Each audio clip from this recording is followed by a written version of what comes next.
Bonsoir, brillants investisseurs. Je fais cette vidéo comme promis sur la loi Pinel. Je suis désolée par avance parce que je suis un peu malade, donc je tousse. Donc vous allez m'excuser. Donc, pour revenir à notre sujet, je vous ai indiqué hier que je n'étais pas du tout mais favorable à la loi Pinel. D'aucuns diront que effectivement il y a des cas particuliers pour lesquels elle s'applique. Effectivement, c'est le moins pire. On va dire que c'est adapté aux personnes qui n'ont pas le temps matériel d'investir, parce que ça demande quand même du temps et de l'investissement de vouloir apprendre, de vouloir mettre en pratique certaines astuces. Donc les gens qui n'ont pas le temps en fait d'investir, du coup ont recours à la loi Pinel. Et en fait, ça se paye parce que du coup, comme vous savez, quand on s'implique, on apprend des choses, on évite de commettre des erreurs et on a des rentabilités qui sont géniales, quoi. Et les personnes qui n'ont pas le temps, du coup, forcément, c'est donnant-donnant. Donc, elles ne donnent pas de leur temps, mais du coup, elles perdent de l'argent. On va dire qu'elles n'en gagnent pas autant que ceux qui mettent vraiment de l'énergie et du temps à apprendre, à investir. Ça s'apprend. Je faisais dans la précédente vidéo, je faisais référence à Robert Kiyosaki, donc Père riche, Père pauvre pour ceux qui connaissent, mais également Le cadran du cash flow, l'entreprise du 21e siècle. Je lis des livres comme ça, L'homme le plus riche de Babylone, etc. etc. Je parlais d'état d'esprit, c'est un état d'esprit. Donc pour revenir au sujet de Pinel, je vous propose de très brièvement passer sur ce que c'est, parce que vous pouvez trouver plein d'informations sur Internet, et de comprendre très rapidement les principes de la loi, pourquoi elle a été mise en place. Et enfin, de passer sur les 5 points essentiels qui pour moi font que je ne peux pas, moi personnellement, investir au travers d'un produit ou d'une loi telle que Pinel. Donc, donc la loi Pinel, de la ministre qui lui a donné ce nom, Sylvia Pinel, est une loi qui fait d'ailleurs suite à la loi Duflot sur les logements. Cette loi, en fait, vous permet d'investir dans un logement, dans un immobilier locatif, en contrepartie de réduction d'impôts.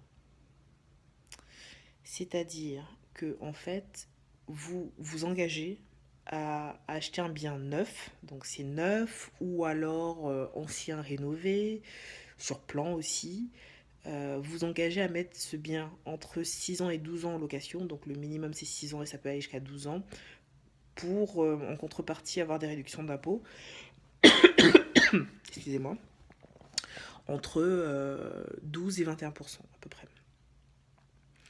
Et donc si on fait un calcul mais très rapide, ça veut dire que par exemple, vous avez un bien par exemple 200 000 euros.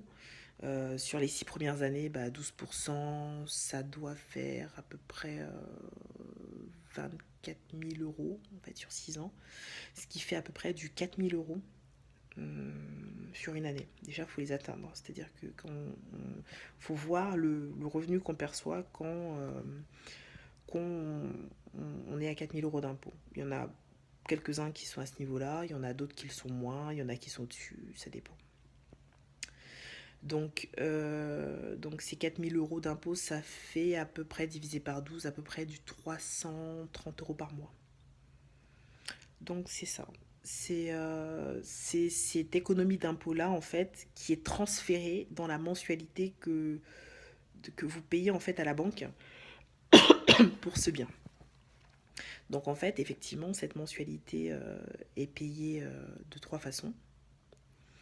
Tout d'abord, vos impôts, donc les 330 €. Ensuite, les loyers de vos locataires, qui, il faut le savoir, doivent être en dessous du prix du marché, entre 15 et 20% même, des fois. Et la troisième partie, parce que très souvent, ça ne suffit pas à payer la mensualité, on vous demande encore un engagement financier, c'est-à-dire à sortir de l'argent encore tous les mois en plus de votre endettement. Euh, Donc voilà les grands principes. Pourquoi est-ce que cette loi a été mise en place? Parce qu'en fait, l'État français avait du mal à financer de nouveaux logements. Donc les nouveaux logements étaient souvent financés par des partenariats publics-privés ou par des personnes privées qui faisaient leur propre logement. Et l'État donc a eu l'idée d'avoir recours à des investisseurs privés, vous, moi, toutes les personnes qui sont en mesure d'investir. Et en contrepartie donc de faire un cadeau fiscal.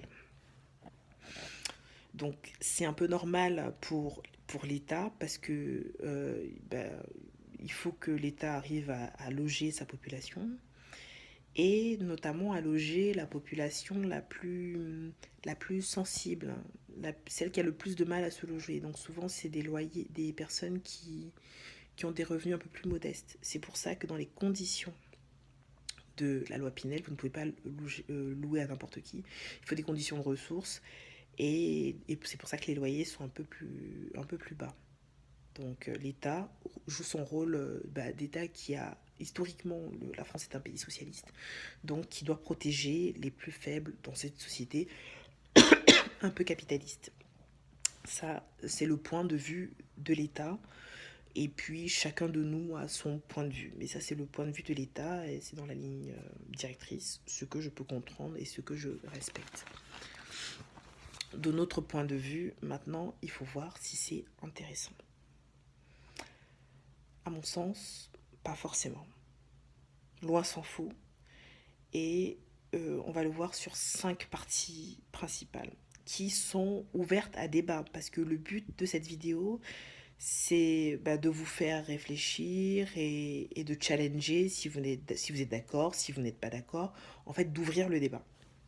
Moi, les 5 points principaux que j'ai retenus, parce qu'il y en a beaucoup d'autres, vous pourrez même trouver sur Internet, c'est d'abord, le cash flow négatif. Quand on a un esprit d'investisseur, on n'a pas forcément envie d'acheter un bien qui nous oblige à sortir de l'argent tous les mois. Franchement, on n'a pas envie de ça. On a envie d'un bien qui s'autofinance. On n'a pas envie de louer en dessous du niveau escompté. On a envie plutôt de rentrer des sous, il faut se dire la vérité. Ce qu'on aime, l'idéal, c'est d'avoir un bien qui s'autofinance, donc les loyers, tout ce qu'on a mis en place, déficit foncier, etc. Je reviendrai sur plein de choses à faire dans d'autres vidéos ou en coaching personnel si vous me contactez directement. On fait ça pour en fait avoir en général de l'argent qui rentre dans nos poches parce que c'est de l'actif et c'est comme ça qu'on s'enrichit. D'aucuns diront effectivement que le fait d'avoir un patrimoine, une maison, en fait, même si elle est en location, c'est déjà s'enrichir, c'est un patrimoine. Mais il faut savoir qu'au moins pendant plus de 10 ans, voire plus, elle ne vous appartient pas réellement, cette maison, elle appartient à la banque. Donc, première chose, le cash flow négatif. Deuxième chose, toujours dans la même direction que ce cash flow négatif, je n'arrive pas à comprendre le sens du fait qu'on soit créancier de l'État, c'est-à-dire que l'État se retourne vers nous et nous fait même cette petite ristourne fiscale, se retourne vers nous pour nous dire « j'ai besoin de vous, aidez-moi à construire des logements ». Donc vous prêtez de l'argent à l'État, vous donnez de l'argent pour que l'État aide, pour aider l'État à construire ces logements. Comment se fait-il que vous qui aidiez deviez encore sortir de l'argent? Je ne comprends pas le principe. C'est comme si demain, vous alliez à la banque. Vous alliez à la banque et la banque vous dit « Oh, écoute, on te prête de l'argent, parce que c'est ça, la banque est votre créancier, on te prête de l'argent, mais parce que tu es sympa, on te donne de l'argent pour que tu nous prêtes l'argent qu'on te prête. » Ça n'a pas de sens pour moi. C'est-à-dire que je ne peux pas être créancier parce qu'il faut se demander qui porte la dette. La dette, c'est pas l'État qui la porte, c'est vous. Parce que quand vous achetez un Pinel, vous êtes endetté. Vous allez même faire des calculs d'endettement avec votre courtier ou votre banquier pour savoir combien vous pouvez emprunter. Donc, c'est-à-dire que, si je comprends bien, dans Pinel, vous payez pour vous endetter. Ça, de vous à moi, ça me dépasse. Je n'arrive pas à le comprendre. Même si on me dit que je crée un patrimoine. Vous savez peut-être, et on verra dans plein d'autres vidéos, qu'il y a tellement de façons de se créer du patrimoine en gagnant de l'argent que je ne peux pas comprendre. Le troisième point, c'est la perte d'opportunité. Pourquoi la perte d'opportunité? Parce qu'en fait, vous êtes endetté.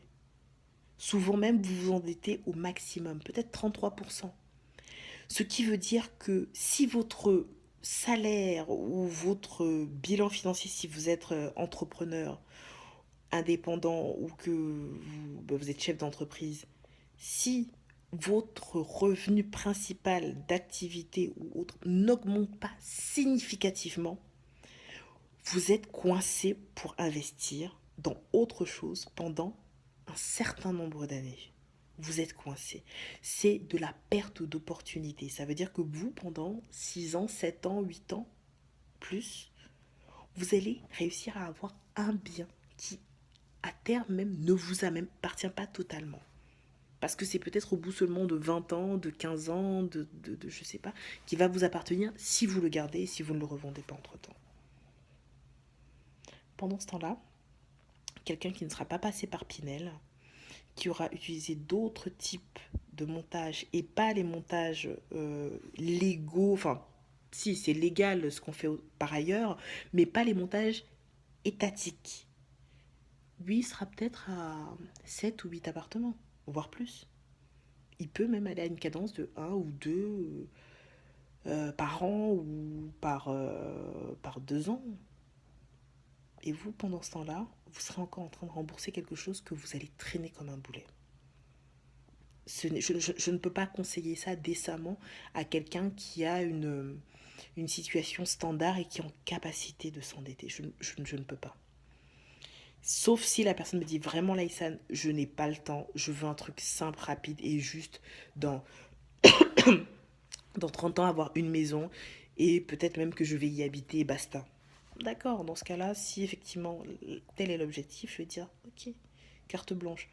Mais moi, éthiquement, je ne peux pas dire à quelqu'un qui veut se donner, qui veut apprendre, qui veut investir, qui veut grandir, qui veut même s'enrichir, mais réellement, de faire un Pinel. Je suis désolée, je ne peux pas.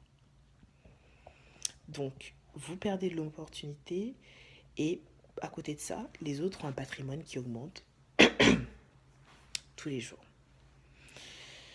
Le quatrième point, c'est la valeur excessive du neuf. Le neuf coûte extrêmement cher. Pour ceux qui ont acheté des logements neufs, à part PTZ, en fait, l'État ou les organismes sont obligés d'avoir recours à des astuces pour vous faire, en fait, pour faire diminuer visuellement le prix du bien. Le prix du bien, il est ce qu'il est. Il vaut ce qu'il est. C'est juste que vous avez des ristournes étatiques qui font diminuer ce prix. Et elles sont contraignantes. Pinel vous oblige effectivement à, vendre moins, à louer moins cher. Vous ne pouvez pas choisir forcément des gens qui sont toujours les meilleurs locataires qui soient. Et à côté de ça, quand c'est du neuf, le PTZ, mais ça vous contraint par exemple à rester à un endroit fixe, vous ne pouvez pas revendre au bout d'un an, etc. etc. C'est extrêmement contraignant. Et nous, ce qu'on aime quand on est investisseur, c'est la liberté de pouvoir vendre quand on veut, de pouvoir louer comme on veut, de pouvoir faire ce qu'on veut de notre patrimoine. Et c'est très représentatif. Ça veut dire que si vous sachez que si vous achetez un logement et que on vous oblige par exemple à rester là pendant, je sais pas, X temps ou à le garder même si vous n'avez pas envie de le garder, posez-vous la question, qui est propriétaire de ce bien? Est-ce que c'est réellement moi, parce qu'il y a mon nom dessus, ou est-ce que c'est juste un écran de fumée, mais ce n'est pas moi qui suis propriétaire? Il faut se demander Dans la poche de qui va l'argent? Si ce n'est pas dans la vôtre, ça veut dire que vous n'êtes pas encore propriétaire. Donc, ça c'est la quatrième partie, donc la valeur excessive du prix de neuf, ça coûte trop cher. Ça coûte trop cher pour ce que c'est, et vous aurez un problème pour ceux qui veulent revendre après. Après avoir passé les 6 ou 12 prochaines années de Pinel, vous aurez du mal à revendre en faisant une plus-value. Vous aurez extrêmement de mal parce qu'en fait, votre logement aura perdu de la valeur. Contrairement à un logement, par exemple, qui est dans l'ancien, où vous avez fait des travaux, où vous avez réussi à faire baisser vos fiscalités parce que vous avez fait des travaux, et que, comme vous avez fait des travaux, il va prendre de la valeur. C'est comme les voitures neuves, pour ceux qui connaissent. Moi, je m'y connais très peu, mais je sais que une voiture neuve, dès qu'elle sort de l'usine, elle a déjà perdu quasiment 30% de sa valeur. Et bien, c'est pareil. Vous achetez un bien très très cher et vous n'êtes même pas sûr de le revendre au moins au prix. Des fois, vous vendez même moins cher. D'aucuns diront oui, mais je veux le garder pour mettre en location après. Oui, certes, vous pouvez le faire, c'est peut-être le moins pire. Mais pendant 6 7 ans, ou 10 ans, ou 12 ans, bah, vous aurez payé pour quelque chose qui est surévalué. Parce que les bénéfices, en fait, on les fait à l'achat. Mais je parlerai de tous ces points-là parce que c'est des points vraiment très particuliers dans d'autres vidéos, dans d'autres posts, dans d'autres commentaires. Et j'approfondirai pour ceux qui voudront un coaching personnalisé avec moi. En 5, le dernier point, c'est la rentabilité. La rentabilité, c'est ce que recherche tout investisseur. Donc, il y a différentes façons de la calculer. C'est très compliqué de la calculer sous Pinel parce que du coup, ce n'est pas vraiment une rentabilité parce qu'on prend en compte. En fait, c'est un peu biaisé parce qu'on parle de vos impôts. Mais ce qui est sûr, c'est que la rentabilité d'un Pinel est beaucoup plus faible que la rentabilité du mode à faire en immobilier. Pourquoi? Parce que déjà, par exemple, les loyers.